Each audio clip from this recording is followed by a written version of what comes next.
So hello guys, welcome back to the Crypto Mining Miles. In this video we will talk about P2P scam. Exact P2P scam है क्या, how we can avoid that.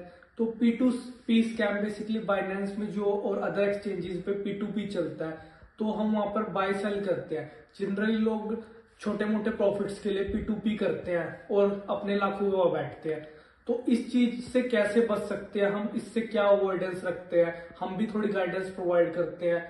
तो कैसे इससे हम बच सकते हैं, कैसे इसको अवॉइड कर सकते हैं. सबसे पहला स्टेप है कि लाइक P2P आप मत करिए. अगर आपको कुछ करना है तो आप नियर बाय OTC या कहीं अपने नियर बाय कोई सेलर्स है उन पे सेल करें और पेमेंट्स अपने उस तरीके से एडजस्ट करवाएं कि जिससे कि आपका स्कैम के चांसेस कम हो जाए. सेकंड थिंग ये है कि आप ऑनलाइन जैसे बाइनेंस पे कोई वेरीफाइड सेलर्स वहां पर अवेलेबल होते हैं जो कि प्रॉपर पेमेंट्स करते हैं, उनके थ्रू ही बाय करें.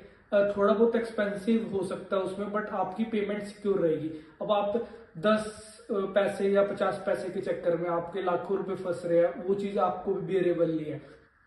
तो सेकंड स्टेप ये है. थर्ड स्टेप ये है, अगर बाय चांस आपका P2P स्कैम हो जाता है आपके साथ, आपके अकाउंट्स में कोई फ्रॉड पेमेंट्स आ जाते हैं. फ्रॉड पेमेंट्स कैसे होती है बेसिकली, ये ऐसे होती है फ्रॉड पेमेंट्स की, जैसे मैंने A ने B को पेमेंट करी है और B उसके पास पेमेंट आ चुकी है. अब आपने उसके साथ ट्रांजेक्शन्स कर लिए. अब B के कारण आपकी चेन जुड़ गया, A से B से C आपको.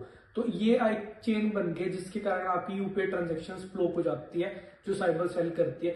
तो ये सारा आपको लॉयर से डिस्कशन करना पड़ेगा. हम भी इस चीज की गाइडेंस प्रोवाइड करवा देते हैं कि how you can do that. ये सारा प्रॉपरली चेंज जुड़ जाते हैं, इसके कारण आपका अकाउंट ब्लॉक हो जाता है. तो इस रीजन के कारण आपकी ब्लॉकेज हटाने के लिए तो कुछ रूल्स एंड रेगुलेशंस होते हैं, हो जाती है चीजें, बट कई बार चेंज ज्यादा बड़ी हुई होती है. तो इस चीज को अवॉइड करने के लिए आप नियर बाय OTC पे सेल करें अपनी USDT अगर आपको करना है तो कभी, या फिर कोई और अदर मेथड से लाइक CoinDC% करके अपने अकाउंट पेमेंट्स बैंक्स में ले लो. तो ये हम फॉलो कर सकते हो. तो P2P स्कैम से बचने के 3 ही मेन मेथड्स है कि आप P2P अवॉइड करो बिल्कुल ही, हो जहां तक हो सकता है. अगर अवॉइडेंस नहीं है तो वेरीफाइड सेलर्स के साथ ही करो. अदरवाइज P2P स्कैम बहुत ज्यादा ह्यूज अभी आ रहा है सामने, और तेलंगाना से कई 100 ऑफ करोड़ के ट्रांजेक्शन हो रहे हैं जो लोगों के अकाउंट्स में जा रहे हैं और उनके बैंक अकाउंट्स सीज कर रही है पुलिस. तो ये चीजें अवॉइड ऐसी हो पाएगी. For more such update follows. Thank you so much for watching.